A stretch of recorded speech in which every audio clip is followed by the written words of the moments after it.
Antisipasi moda transportasi udara. Saya Ismail dari kelas S1 MTUE. Antisipasi perhitungan tentang hal-hal yang akan belum terjadi. Antisipasi harus dilakukan guna mengurangi risiko yang tidak diinginkan. Moda transportasi udara. Transportasi udara telah menjadi bagian penting manusia kebutuhan terhadap transportasi. Ini digunakan untuk memajukan berbagai aspek kehidupan seperti perdagangan, pendidikan, industri maupun aspek sosial. IM nomor 1 2015 merupakan bentuk antisipasi pencegahan risiko kecelakaan transportasi. Keselamatan transportasi adalah suatu kejadian terpenuhinya persyaratan agar setiap orang terhindar dari risiko kecelakaan selama perjalanan yang disebabkan oleh manusia, alat angkutan moda transportasi, dan lingkungan.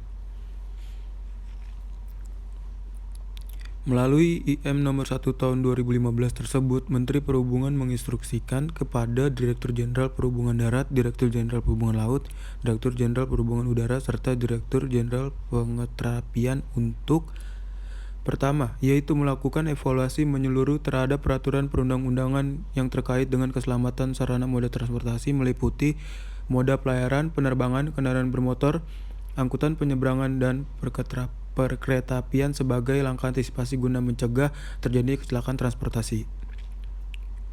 Kedua, seluruh operator wajib untuk melakukan ramcek sarana moda transportasi sebelum keberangkatan dan setelah tiba sesuai ketentuan standar keselamatan.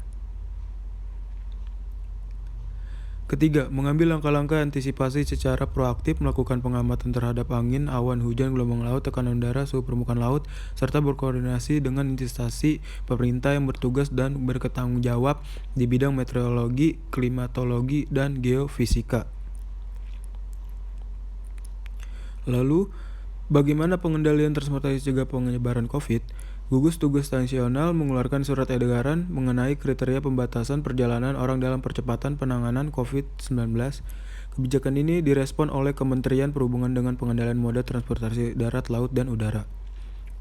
Penetapan surat edaran nomor 4 tahun 2020 tersebut bertujuan untuk memutuskan mata rantai penularan COVID-19 dengan memperlakukan protokol kesehatan yang ketat. Kedua, meningkatkan keberhasilan pelaksanaan pembatasan atau PSBB dan efektivitas kegiatan transportasi dalam rangka memenuhi kebutuhan nasional selama darurat bencana non-alam COVID-19.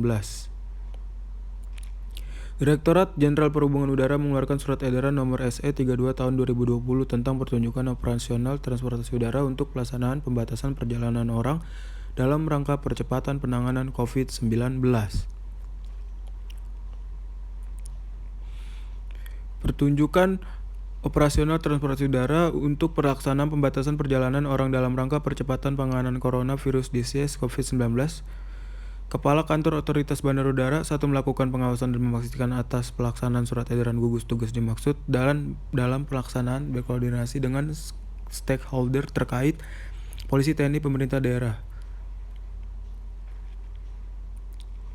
2. Berkoordinasi dengan gugus tugas COVID-19 daerah dan penyelenggaraan bandar udara dalam pembentukan posko penjagaan dan pemeriksaan di setiap bandar udara yang dilengkapi dengan fasilitas penyelenggaraan. Ketiga, memastikan Badan Usaha Angkutan Negara niaga berjadwal melaksanakan ketentuan surat edaran.